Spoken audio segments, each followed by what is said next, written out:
Oh, sure. Otherwise, you only film the water bottle.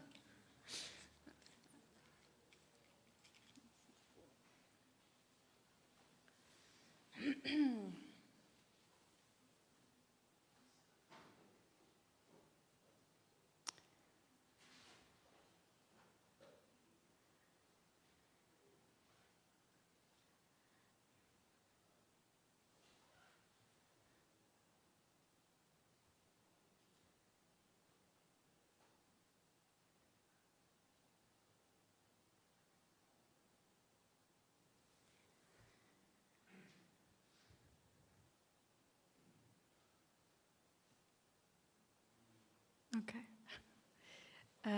Hello, everybody. I would like to start by thanking Claudio for putting this Hackers Corner together and inviting me to speak here. So today I'm going to talk about predictive privacy harms. Predictive privacy harms are privacy threats that arise when you link seemingly non-private data about a person and come to conclusions that can be very private and intimate. And this topic is nothing new. This is a phenomenon that has been going on for the past years. And I like to highlight that because a lot of times in talks that have a slight technical touch to it, people always pretend like it has never been said before. So this is a phenomenon, this is nothing new. This has been going on since a couple of years.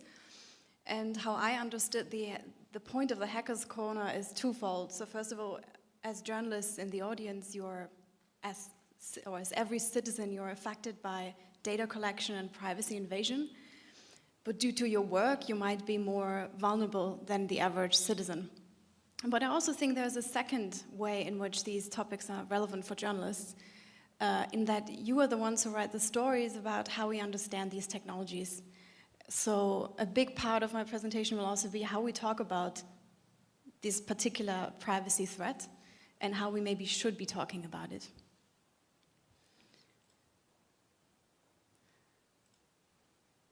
So my background is I'm an academic. I work at the University of Amsterdam as part of a research group. We take a critical look at massive data collection and how civil society responds to this. And with massive data collection, we mean, on the one hand, the massive collection of data, but also the technologies that are used to analyze it. So I think as academics and as journalists, I'm really interested in actively shaping the way we think about technology, because every technology always comes with promises and imagined threats and conventionally accepted visions of its future. So in my own research, what I'm extremely interested in, I'm slightly obsessed with the modeling and prediction of human behavior. So what you see here is two models that I have used to make a prediction about my personality. So these tools have made a prediction. So as you can see, I have an average level of intelligence.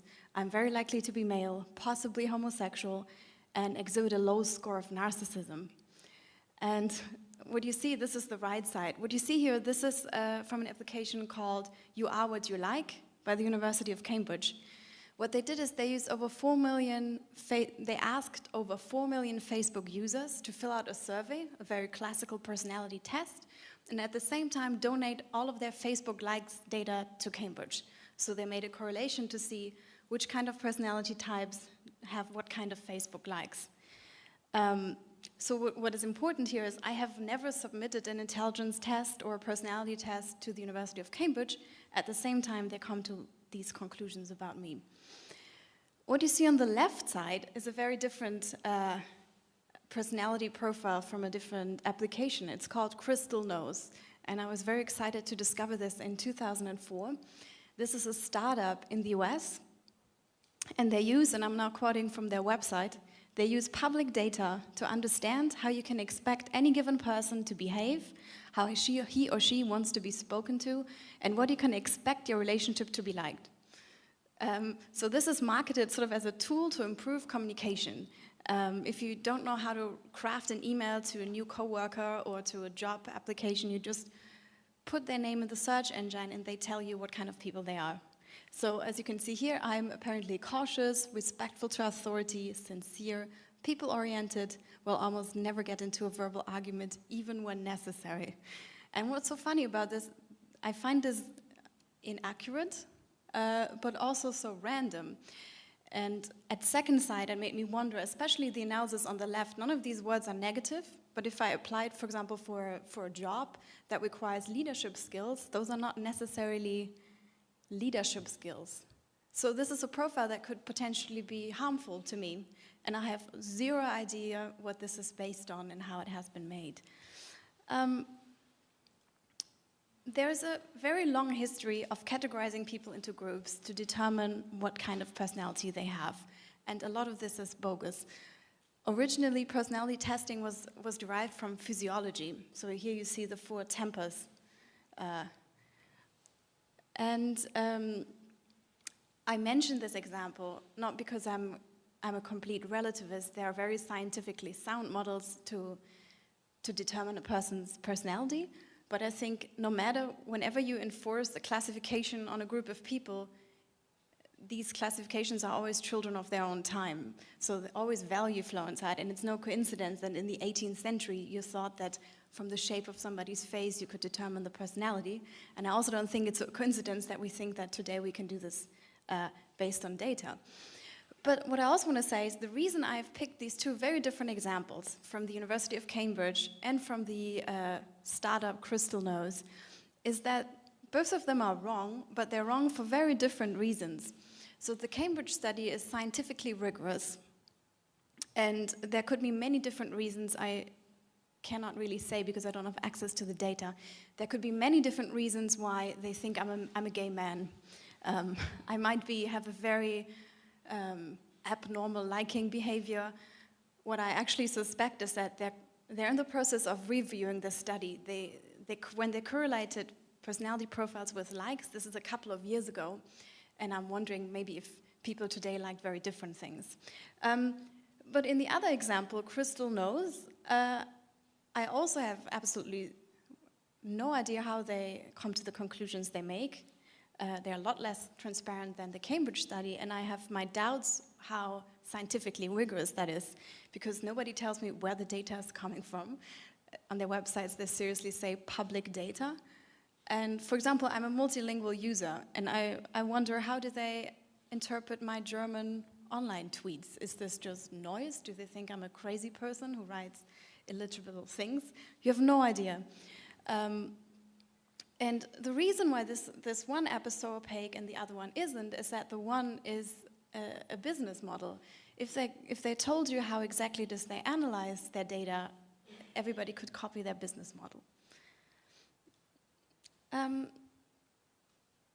So I've given you the example of personality prediction, but in fact there are a lot of different things you can scientifically predict from Facebook data alone. And I've mentioned a number here, for example, happiness, however you would like to define that, gender, ethnicity, parental separation, addictive substances, ethnicity. And in the background, what you see here on this slide is actually a graph used by the Stasi, so the intelligence agency of the former East German government. And I put this slide there because all of these facts about you, you might consider very intimate and private, but at the same time, they're not your darkest secrets. And it's interesting to see how easily accessible these data are today, and how extremely difficult and time-intensive it was to find out these things about somebody in the past. And what is important is, first of all, in all of these cases, these attributes are being predicted. Nobody has told them. The subjects have not told their ethnicity. They have not told whether their parents are separated. They have not ticked a box on Facebook. All of this is being predicted. And the second important thing is these studies are based on Facebook likes, which is nothing. This is data brokers have access to a lot more behavioral data, which can draw a very intimate image of a person. So my question is, this phenomenon is obviously concerning, but I'm not quite sure what the real concern is. Is the real problem that predictions are getting more and more accurate? Or is the real problem that more and more people use completely inaccurate and scientifically dubious predictions? So I want to talk a little bit about the extremely boring case of the target pregnancy. And this case is boring because since 2012, when a Pulitzer Prize-winning journalist wrote about this case in the New York Times, this has been the standard example to explain the privacy problems of data. But I still want to recap it because I think the way we talk about this example says a lot about the way we misunderstand some things about the phenomenon. So the targeted pregnancy has become somewhat of an urban legend. For those of you who are not from the US, Target is the second largest discount retailer in the United States behind Walmart. In 2012, the journalist Charles Duhigg from the New York Times wrote an article which actually became a chapter of his book about habits. And in the article, he explained how the analytics department of Target analyzes data, customer data. And there's a small little anecdote in this newspaper story, and this is the one which is being constantly repeated. So a man walks into a Target outside of Minneapolis and demands to see the manager because his teenage daughter had been sent coupons for diapers from Target. This man is furious, wants to see the manager because he can't. Why do you want to encourage young girls to be pregnant? In the end, it turns out that his daughter was actually pregnant. And so this is a very accomplished journalist. I don't want to question his credibility in any way, but the story is much more of an anecdote than an actual case in this news article. However, it quickly became viral with headlines, Target can predict your pregnancy, and people were very much creeped out by this. So the Target case is often excuse me. It's often explained as a PR disaster, but I actually don't think so. I think there's a very clear hero in this story. This hero is a little bit creepy, but he's nonetheless quite impressive. And the hero in the story is the brilliant analytics department, and the hero of the story is the algorithm. What you see in the background here, this is a campaign by the search engine ask.com from 2007, and I found this in a brilliant paper by Christian Sandvik about the aesthetics of algorithms. And he argues in this paper that the way we talk about analytics and algorithms now is actually a recent phenomenon. In the past, nobody would use the word algorithm like we use it now. And this is exactly the reason why Ask.com started this advertisement campaign. They want to show how, highlight how neutral, how objective, how sound their search results are. And this is the reason why they highlighted the algorithm. So I think the Target case is dead boring because it has been repeated so many times. But I think whenever you have a public outcry, there's something very interesting about a case to be learned. And I think we have seen a similar outcry after the Facebook experiment, where certain people were given more positive news in their news feed and other people were given more negative news. But I don't see the same level of outcry about some of the other predictions that I showed you before. And this I find really interesting. And I wonder, either we got completely used to this, or I think we're only concerned when it comes in a very particular format. So I actually think that is the case. What you see here, this is the new Scarlett Johansson robot, which a man has built for his, I don't know what. So the technology critic Sarah Watson, she has called this phenomenon of targeted advertisement the uncanny valley.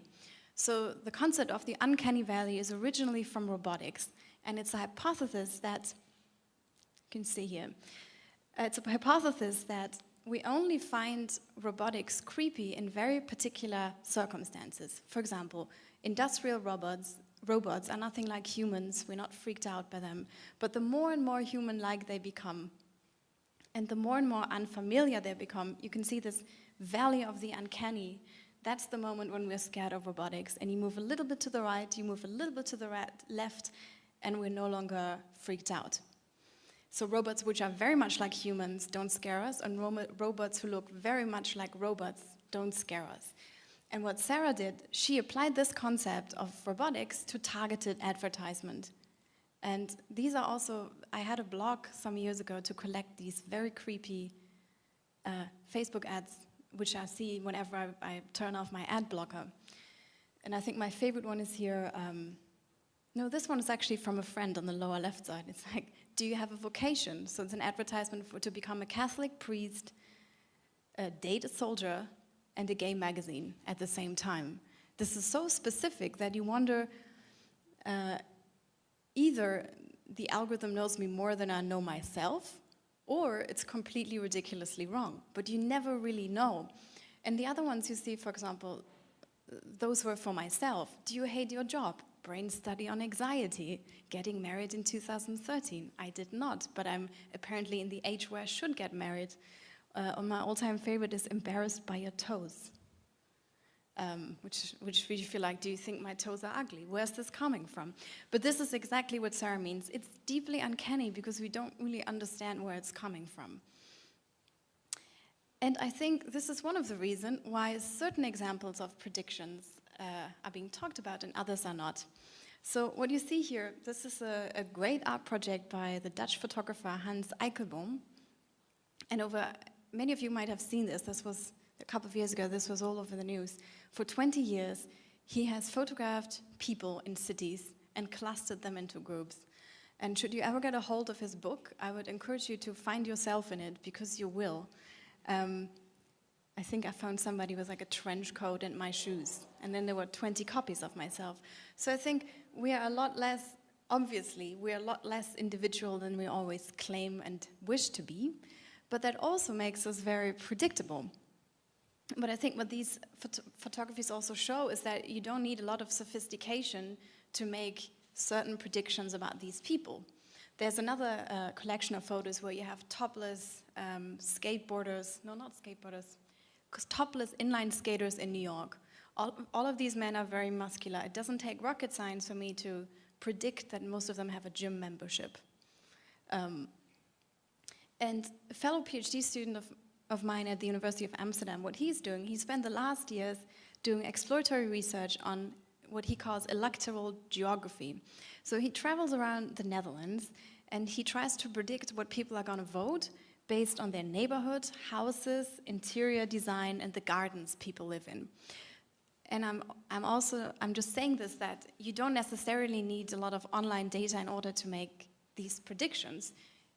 You can make these predictions or educated guesses by just seeing somebody and putting them in a certain group or misrecognizing them. And what is also important to note is predictions are not the same as explanations. I'm not going to go into detail, but in statistics, you have models, sometimes models that are excellent at predicting are horrible at explaining, and the other way around. For example, there are models in physics that have never been tested, but are very good at predicting certain phenomena, and the other way around. So because this is about predictive analytics, I do want to take a step back and just explain a little bit what this is, because I don't know what your background is. The background of this image is a great patent by Amazon called anticipatory shopping. And what this graph explains is a patent for an algorithm that brings products to the customer's homes before they have ordered it. And I think it's from 2013. Again, what's actually quite interesting about this is that this hasn't happened yet. So this is more a way for them to organize their supply chain and make things more efficient. So predictive analytics is mostly a term used in a business setting. It's also called predictive modeling, and it's the most prevalent form of data mining. And what data mining is, it's gaining insight out of unstructured data.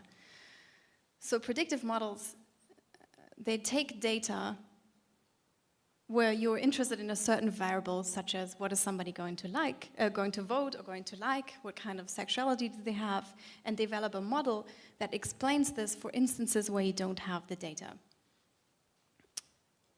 So this is more as a background. And what is interesting, and this is what sometimes gets confused, both of these, there are two cases in a business setting which are mostly used.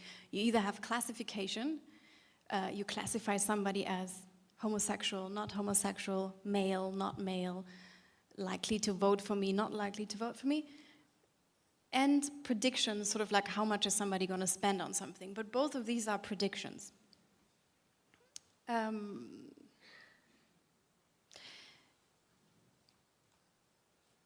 Sorry, 1 second.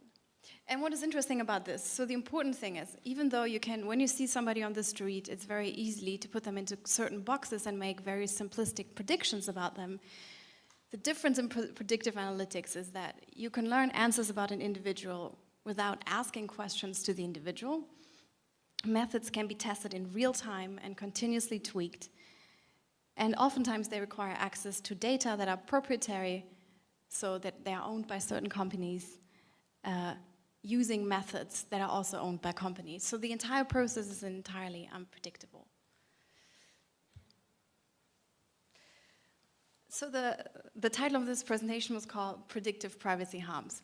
And what is interesting about the cases I've mentioned so far, the personality prediction of myself, the overused target pregnancy example, is that they don't really address the underlying problem.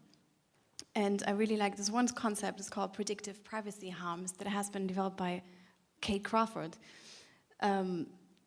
So what she means is, we only think about invasions of privacy when somebody learns, when we, for example, provide certain data and somebody finds out about them. But predictive privacy harms are the risks of biases or discrimination based on in the appropriate generation of personal data. So that means, even though you supply data that are not at all personal, that are not at all intimate information about you, if you aggregate them together, you can come to very, very personal conclusions. If these are either biased or used to discriminate against you, this is a predictive privacy risk. And again, also she mentions the boring Target example and says Target never ever collected data about whether anybody is pregnant. The only way they found out about this, it was by linking certain behavior together, especially because women in the US tend to buy certain things with the moment they find out they're pregnant. What is also interesting about this is that whenever you have such a model, it's not necessarily universally applicable. I certainly think that in the Target case, what was extremely important was that women buy nutritional supplements. I think that's a very American thing, and I don't necessarily think that pregnant women, let's say in Italy or the Netherlands or in Germany, have the same consumption habits whenever they're pregnant. But if you go back to the personality profile about myself, I have also no idea in which cultural context these models have been made. What does it mean to be cautious? That's nothing really objective. What kind of data, even if you have a correlation in the US that say cautious people in the US tend to not tweet a lot, is that the same in a different country where you have a very different understanding of privacy? And that makes especially this left profile so extremely creepy that I have absolutely no idea which methods, which data were used, and which sort of like, on the basis of which grounds they come to the conclusion that I'm respectful to authority. I have no idea, I would love to know. And again, it sounds funny, but if this is my profile in a job application, I think male would definitely help, but average level of intelligence and respectful to authority, not necessarily. So these seemingly mundane predictions can actually be very harmful. What I also think is interesting is that a lot of these predictions we talk about are based on publicly available data, and the reason is that we can talk about them because all the other models we don't know about, because they're either, we don't even know that they're being done, we don't know the data, and we don't know the models. What I find interesting is, this is a project called IC Watch, so this is a project watching the watchers. It traces the CVs of people associated with the intelligence industry, most predominantly in the US, and makes these data searchable. And I like this example. It's a great project on various levels, but it shows that even people working in such sensitive industries as the intelligence are increasingly required to put a lot of information about themselves online, because the job market is so precarious. If you constantly have to change jobs, if you're a freelancer, you need to have a public presence. Otherwise, people don't take you seriously anymore.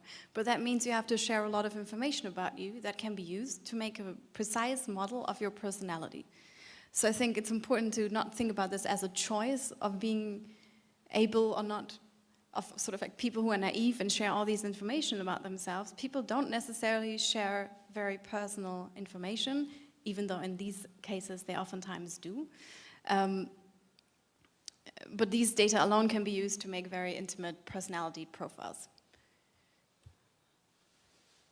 So to conclude, I think I love this target example because it's overused examples are always fun.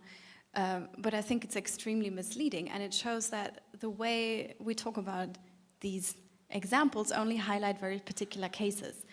So I think the target case seems to be that it's only, first of all, that it's only a matter of privacy, and secondly, that these things are only problematic when the data analytics are extremely sophisticated. This Target example was a great marketing for Target because it made their analytics company department sound like they're magicians who can understand every little move of their customers.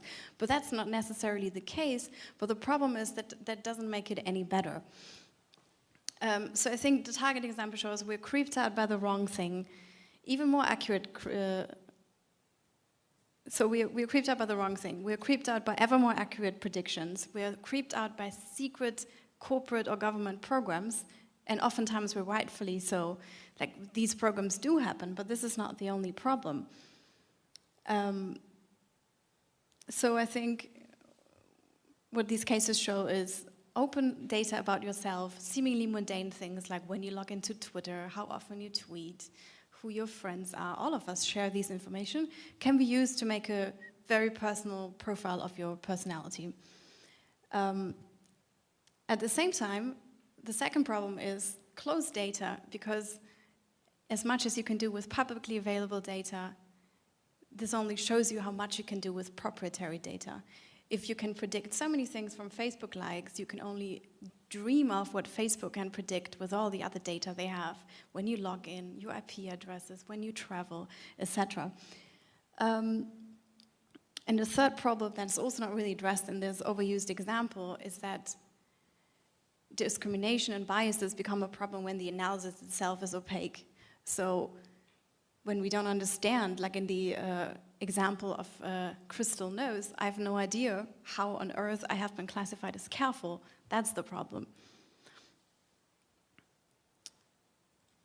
And sort of like, I want to close with a scary quote.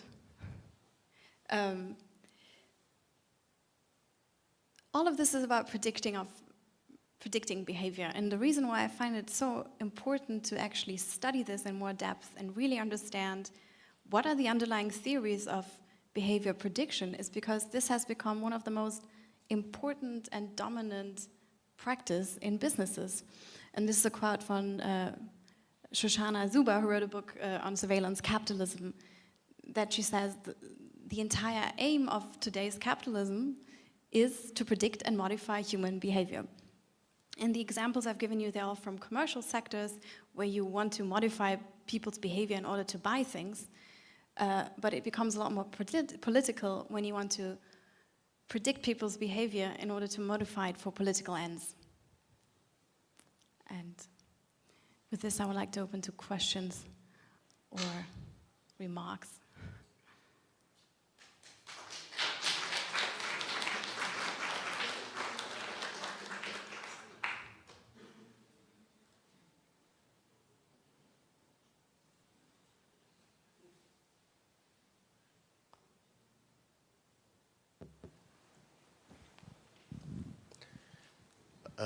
I have a few questions, but I think I'll start with this, see if anybody else has questions. So one of the things you talked about was, well, we don't know how these predictive algorithms are being collected. Been having quite a few conversations recently about like the next billion, this idea of like the next billion people that have never touched network devices. Do you have any thoughts on the way in which we can make more inclusive algorithms that take into account the cultural contexts, linguistics, other demographic factors, to make sure that like the next billion people that are going to be online are not getting sucked into the predictive algorithms that have been based around the first billion people that have been on the internet? That's super interesting because, first of all, I wonder, are more accurate algorithms better? it sort of depends, right? Because the better they get, the more invasive they are. At the same time, if they're wrong, they're potentially biased and discriminate. So it's not necessarily the case that better models are necessarily better. And the other thing is, I read through the Snowden documents like a couple of weeks ago on the British agency that is specifically focused on modeling and influencing behavior. And they have a psychology study in it, and this study has an entire chapter on this problem and says, like, this is a really big problem. Only, like, the psychology models are so Western-centric. We need to find more inclusive ways of addressing also non-Western people in our models. What this shows me is whenever you have a real interest in modeling behavior, I think you're gonna try to accommodate differences, because otherwise your work is incorrect. And it's a bit strange. I was very surprised to find it there, but at the same time, maybe it's not surprising because they're entirely pragmatic and only interested in the outcomes. I guess just to follow up on that, I think that's a really interesting point, but I guess the Googles and the Facebooks are not going away anytime soon in surveillance states, and so do you feel that there's like a movement inside of your field to actually break away from the norms and from these kind of hegemonic and whatever algorithms and actually start saying, okay, well, how do we, if there is not an ideal algorithm, is there a way to decentralize the information flow of things? Is there like a concept in place for a post-algorithm, post-prediction? So this slide is the plug for our research group's website. And what the group studies is actually the way civil society reacts to these things. And I personally, I don't like the role. I don't want to study activists. I don't want to study my friends. This is not a role I want to have. So my focus, I want to further understand the phenomenon. So none of us in our group is dealing with this, but only because of the way we are positioned in this. But if you actually look at one of the reasons or the motivations to study activism is not just to write a book or to find out what people do, but also to see like what could be possible solutions. So I can't imagine that somebody in our group is at one point going to do that. But then it wouldn't be like, and that's the bizarre role of being an academic. You wouldn't be the one developing it yourself. You would study the people who do.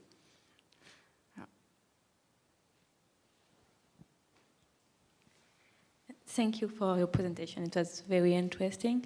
I wonder about the difference between predicting human behavior and modify it.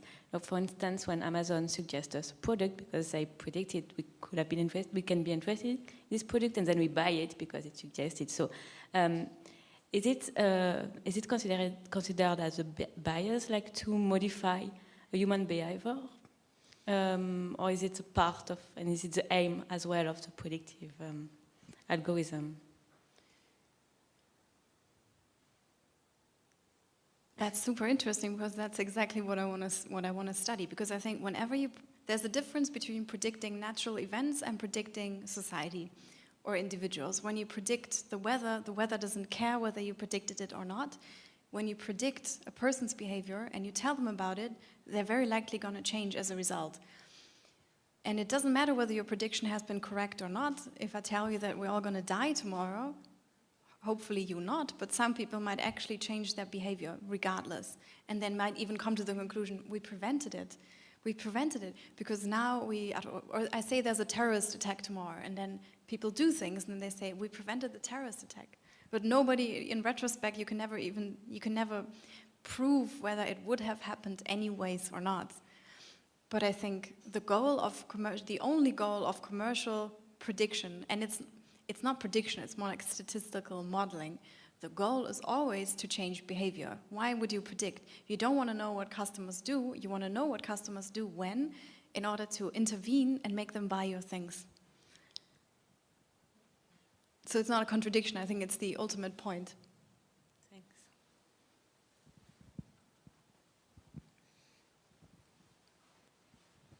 Thank you. Mine is more a policy consideration or question. In the Italian, German, or European data protection directive, personal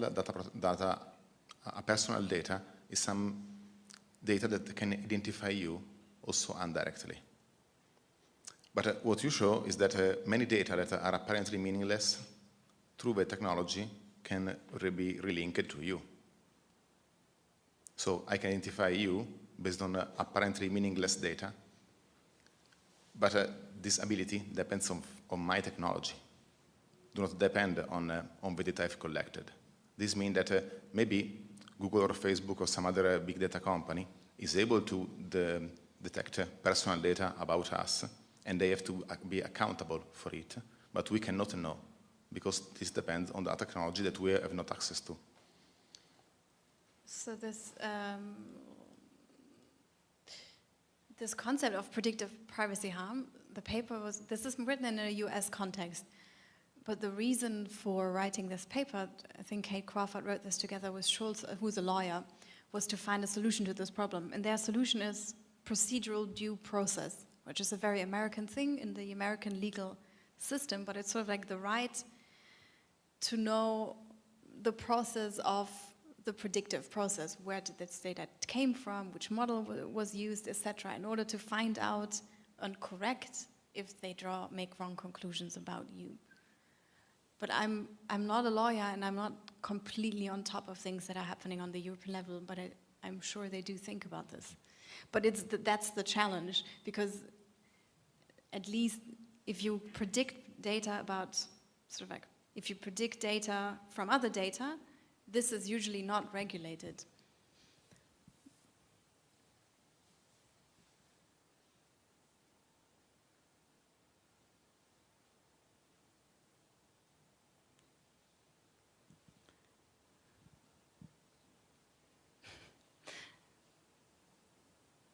Thank you. Goodbye.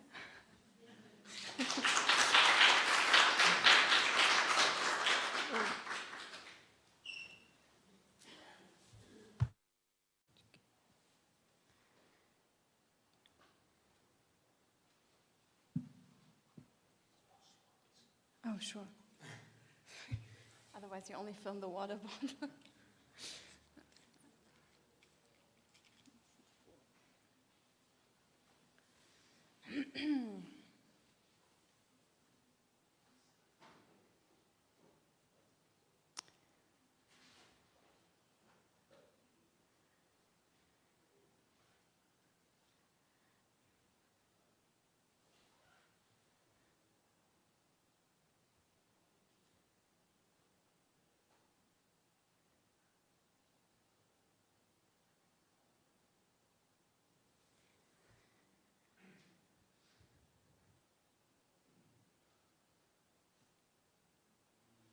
Okay.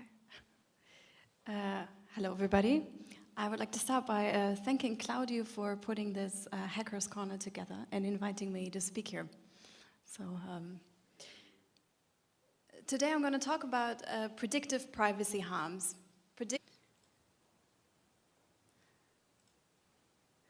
So my background is I'm an academic. I work at the University of Amsterdam as part of a research group.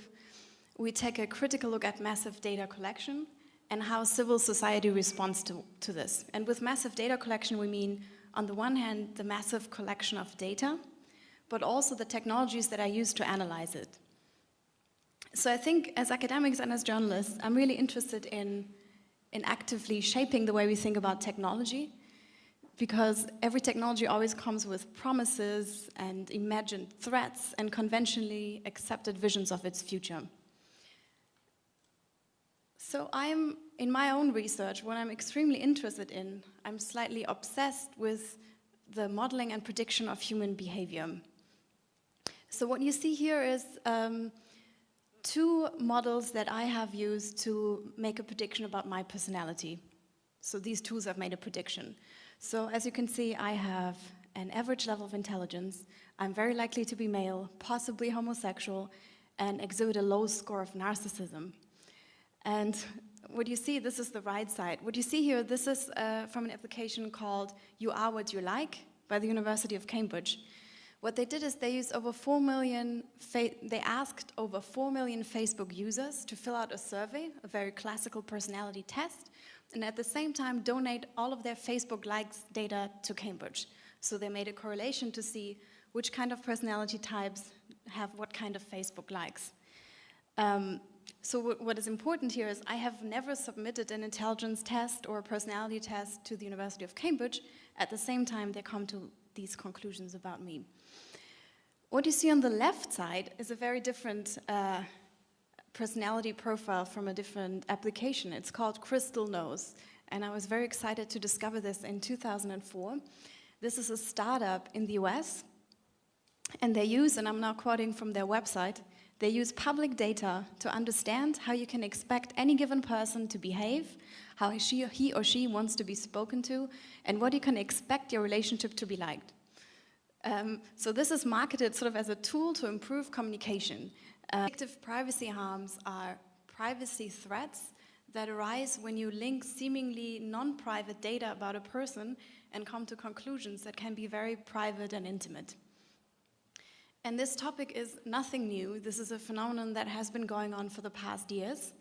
And I like to highlight that because a lot of times in talks that have a slight technical touch to it, people always pretend like it has never been said before. So this is a phenomenon, this is nothing new. This has been going on since a couple of years.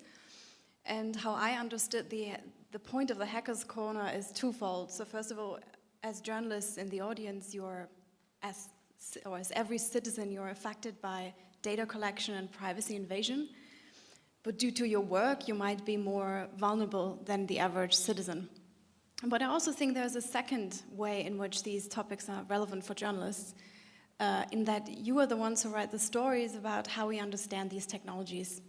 So a big part of my presentation will also be how we talk about this particular privacy threat and how we maybe should be talking about it. If you don't know how to craft an email to a new coworker or to a job application, you just put their name in the search engine and they tell you what kind of people they are. So as you can see here, I'm apparently cautious, respectful to authority, sincere, people-oriented, will almost never get into a verbal argument, even when necessary. And what's so funny about this, I find this inaccurate, but also so random. And at second sight, it made me wonder, especially the analysis on the left, none of these words are negative, but if I applied, for example, for a job that requires leadership skills, those are not necessarily leadership skills. So this is a profile that could potentially be harmful to me, and I have zero idea what this is based on and how it has been made. There's a very long history of categorizing people into groups to determine what kind of personality they have, and a lot of this is bogus. Originally, personality testing was derived from physiology. So here you see the 4 tempers. I mentioned